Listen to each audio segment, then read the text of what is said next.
유튜브 시청자 여러분 안녕하십니까. 차 한잔의 도론도담의 시간입니다. 방사님 안녕하세요. 안녕하십니까? 여기는 영도 하늘 전망대에 왔습니다. 우리 방사님이 부산에 대해서 워낙 잘 아시기 때문에 하늘 전망대, 방사님이 하늘 전망대가 어디에 위치해 있고 이게 전망대 이 용도가 뭡니까? 전망대 용도는 그냥 전망하는 것이고요. 아, 그렇습니까? 예. 그리고 여기 이제 예전에는 요 전망대가 없었거든요. 아, 없었습니까? 요즘 하드웨어가 워낙에 좋아지다 보니까 몇 년 전에 요 전망대가 생긴 것 같습니다. 여기가 이제 영도의 목장원 부근이거든요. 목장원 부근에 이제 요 바다를 전망할 수 있는 전망대가 되겠습니다. 근데 특징은 뭐냐 하면은 저 전망대 입구에서 저렇게 이제 전망대 끝까지 가는 부분에 중앙 부분에 이제 유리로 되어 있어서 바닥을 내려다 보면은 이제 오금이 좀 저린다. 아마 그런 특징이 있고요. 또 이게 이제 조금 저기서 좀 서 계시면은 이렇게 알아차리실 수가 있는데 저 끝부분을 받치는 게 쇠기둥 하나입니다. 하나. 왜 기둥이 이렇게 받치다 보니까 사람이 좀 많다든지 바람 좀 세게 불면은 좌우로 좀 흔들립니다. 그러면은 짜릿짜릿하죠. 그냥 저기서 폭삭할 것 같거든요, 느낌이. 여기 오실 때는 그 점을 이렇게 감안을 하셔가지고 전망대에 올라갈 것인가 말 것인가 결정을 하시기 바랍니다. 그렇군요. 예, 스릴 넘칩니다. 일단은 예, 그 점은 뭐 확실합니다. 예. 오늘의 도론도담의 주제는 반야심경의 열반은 초기 불교의 열반과 같은가 다른가 하는 그런 주제로 한번 도론도담을 한번 나누어 보겠습니다. 방교사님 어떻게 반야심경의 열반, 구경열반 3세 제불할 때 그 열반하고 초기 불교에서 이야기하고 있는 열반은 어떻습니까? 같습니까? 어떻습니까? 예, 이게 좀 애매모호한데요. 우리가 이제 같은 글자니까 일단 뭐 의미가 같지 않을까 이렇게 생각해 볼 수가 있고요. 또 이제 원어도 이제 니르바나, 뭐 열반 그 말이거든요. 그러면은 같지 않을까 이렇게 이제 1차적으로 이 단정적으로 한번 접근을 해보자고요. 그러면은 초기 불교에서 붓다가 처음에 이제 교서를 이렇게 베풀 때, 이 설법을 할 때, 그때는 이제 이 열반이라는 것은 번뇌가 사라진 단계. 예, 번뇌가 사라졌기 때문에 고통이 없죠. 모든 고통이 번뇌에서부터 오니까 뭐 없단 말입니다. 그 번뇌가 사라진 단계가 열반이다. 뭐 이게 이제 일반화된 견해거든요. 근데 그러면은 야, 이거 초기 불교의 최종 목표인 열반의 상태에 이르면은 번뇌가 없는 상태. 이 상태가 열반이고 해탈이다. 요게 최종 목표 지점이었단 말입니다. 수행의 최종 목표 지점. 근데 대성불교, 특히 대성불교의 핵심 사상이라고 하는 중관 사상의 그 중에서 정수 부분을 이렇게 이야기하고 있다는 반야심경.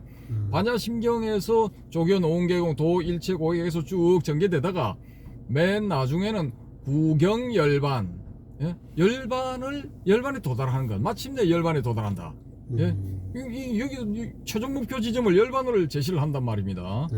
그러면은 여기서 제시하는 열반은 앞부분에 반야심경의 앞부분에 나오는 조견 오은계공 도 일체 고액 하고 바로 구경열반으로 건너뛰어도 돼요. 왜? 일체 고액을 건넜기 때문에 그냥 구경열반 상태로 바로 연결해도 된단 말입니다. 이게 그러면 중간 부분은 이슬람화한 상태가 돼버려요. 예. 근데 왜 중간 부분에 이걸 넣었을까? 그냥 간략하게 그냥 도 일체 고액하고 구경열반 가면 되는데, 예? 주 구경열반 주 적설주와 이렇게 나가면 되는데 왜 주저리 이렇게 설명을 해놨을까? 뭐 일단은 이 점을 한번 생각해 볼 필요가 있거든요. 그러면은 야, 이거 뭔가 이 반야심경에서 제시하고 있는 열반은 이 초기 불교 열반과 뭔가 다른 뭐 뉘앙스가 또 있지 않느냐, 이렇게 한번 이렇게 접근을 해볼 수가 있거든요. 예. 그러면은 뭐 또 전형적인 그런 뭐 이렇게 쭉 이게 나오죠. 뭐 공성 안에서는 오온도 없는 것이고 뭐 사제도 없고 팔정도도 없고 12연기도 없고 뭐 18개도 없고 그 다 무소득이고 뭐 무소득 한다는 그 자체까지도 없어야 된다 뭐 이런 식의 뭐 전개가 쭉 되고 난 다음에 그 다음에 이제 구경열반 그렇게 해서 구경열반으로 도달한단 말입니다. 그러면은 여기에서 열반은 뭔가 이게 조금 다른 것이다라는 거죠.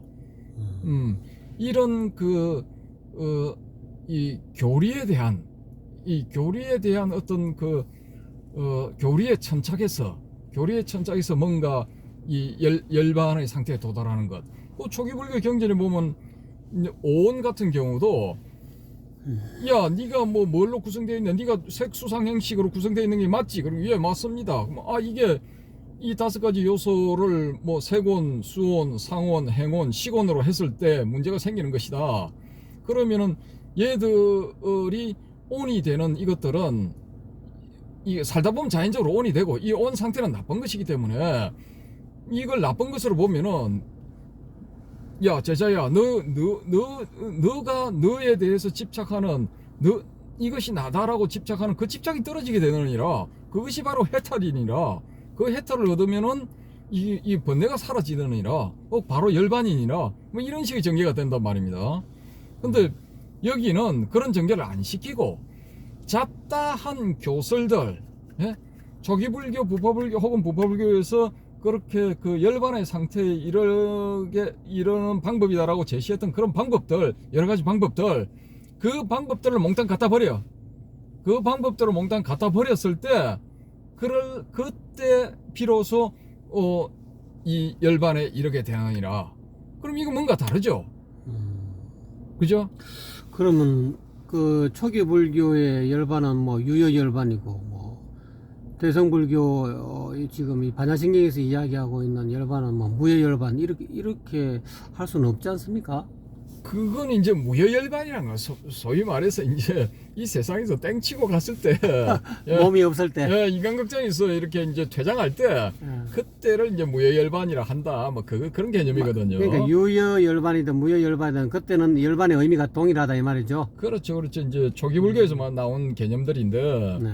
그게 이제 열반은 일단은 거기는 이제 사제 팔정도 닦으면 열반에 도달하잖아요, 그죠? 예? 12연기도 뭐 순간 여건 하면 열반에 도달하지 않습니까? 그렇게 이렇게 이제 알고 배우고 뭐 그렇게 해왔거든요, 한 500년 동안.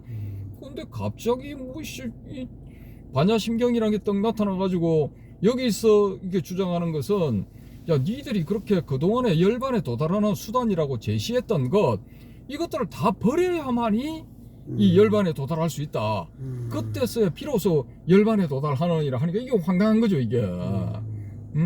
그러면은 와, 이게 법집을 버려라는 말인가? 뭐 이런 걸 한번 생각해 볼 수가 있겠죠. 그렇죠.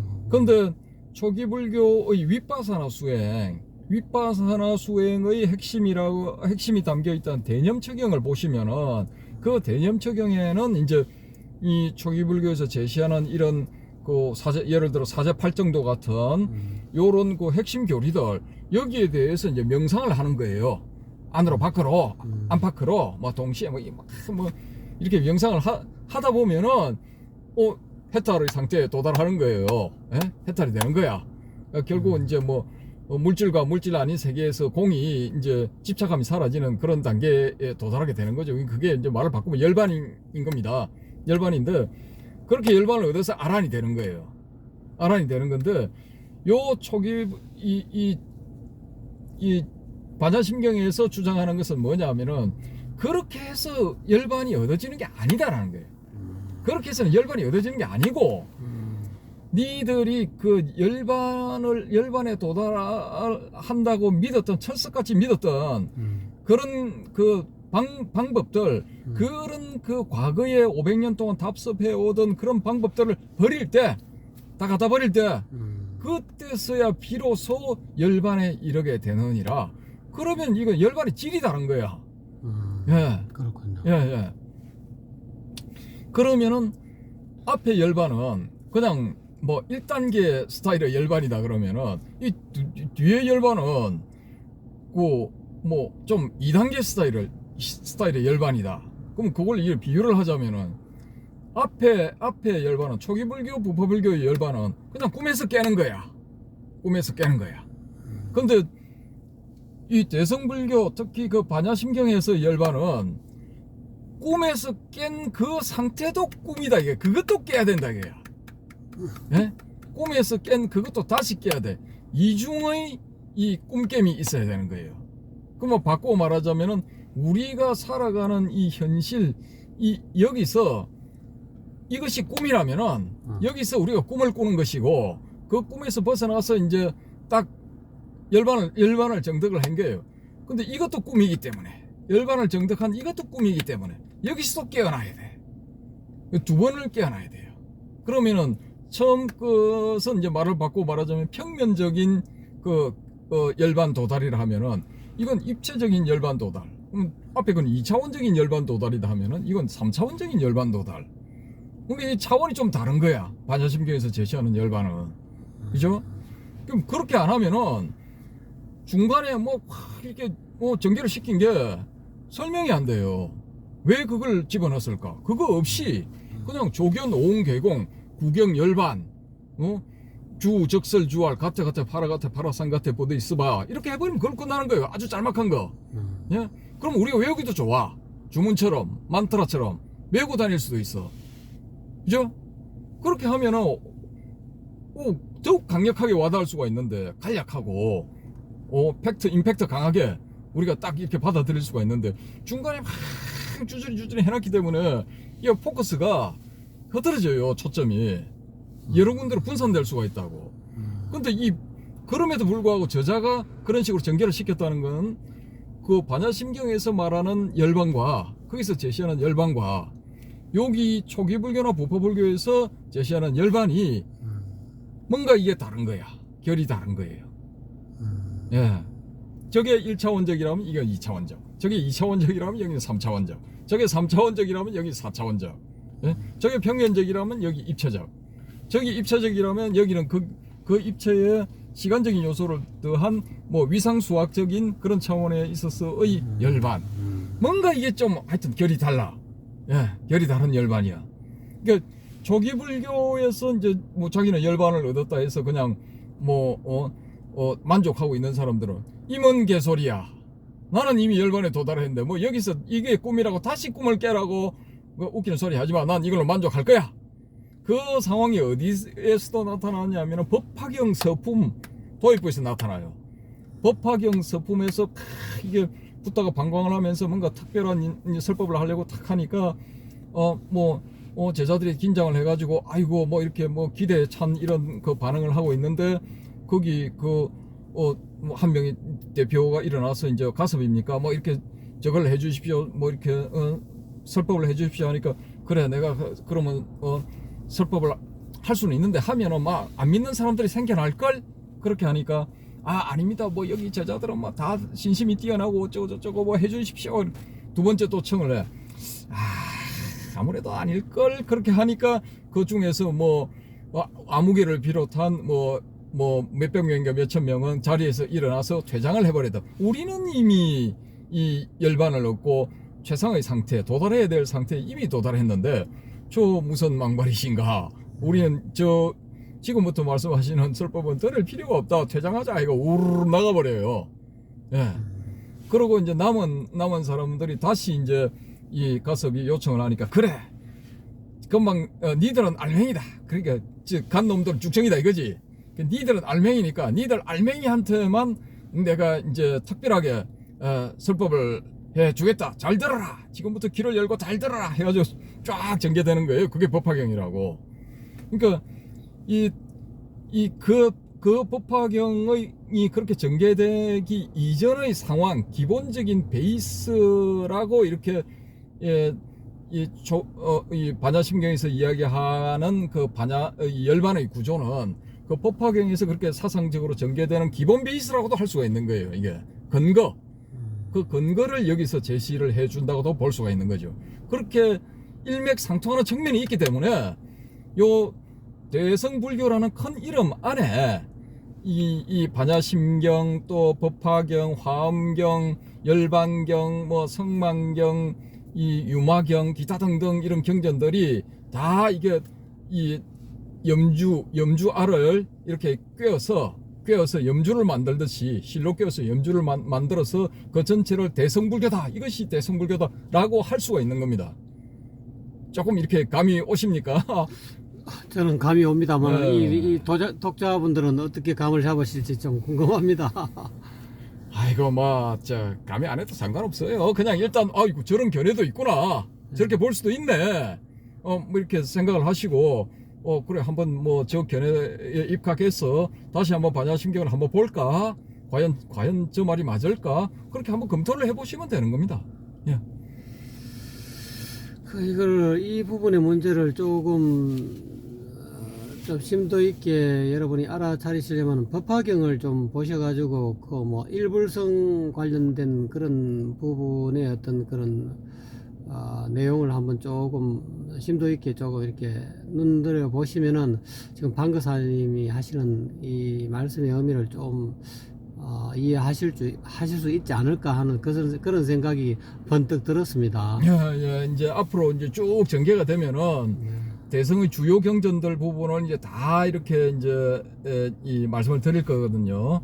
그때 이제 어떤 식으로 이 부분들이 이렇게 연결이 되어 있는가, 서로 제가 봤을 때는 이 거의 동시에 이제 이 대성불교 사상가들이 조금씩 이제 각도가 다른 생각을 가지고 있는 대성불교 사상가들이 우후죽순처럼 나왔다고 보거든요.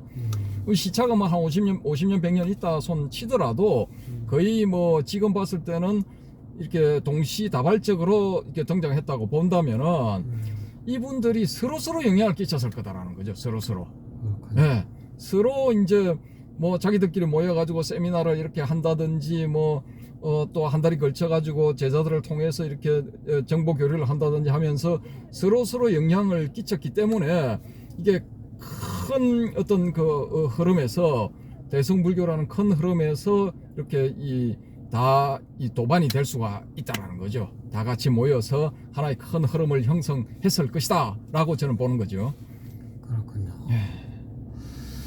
여러분 어떻습니까? 조금 반야심경에서 이야기하고 있는 열반과 초기불교에서 이야기하고 있는 열반의 차이점이 뭔가 조금 다르다라는 느낌이 오십니까? 여러분 댓글을 달아주십시오. 댓글을 다셔가지고 여러분의 의견을 개진하시고 또 뭐 궁금한 것이 있으면 언제든지 댓글을 달아주시면 또 그 댓글에 근거해서 그걸 소재로 해가지고 주제로 해서 토론도담을 할 생각입니다. 방거사님, 이제 최종적으로 오늘 반야심경의 이 열반과 초기불교 열반은 같은가 다른가, 이 부분에 대해서 결론을 한번 지어 주십시오. 예, 일단은 다릅니다. 저는 다르게 봅니다. 다르게 보고 조금 이렇게 이제 이 차원이 조금 이렇게 다르다. 그러니까 한 단계 더 진화한 개념, 좀 더 발전한 개념, 그런 개념의 열반이 반야심경의 열반이지 않을까라고 저는 그렇게 봅니다. 네, 오늘 방거사님 너무 감사드리고요. 독자 여러분 어떻습니까? 여러분은 그 열반이 초기불교 열반과 반야심경의 열반이 같다고 보십니까? 다르다고 보십니까? 많은 댓글 부탁드립니다. 방거사님 감사합니다. 감사합니다. 여러분 수고하셨습니다. 감사드립니다.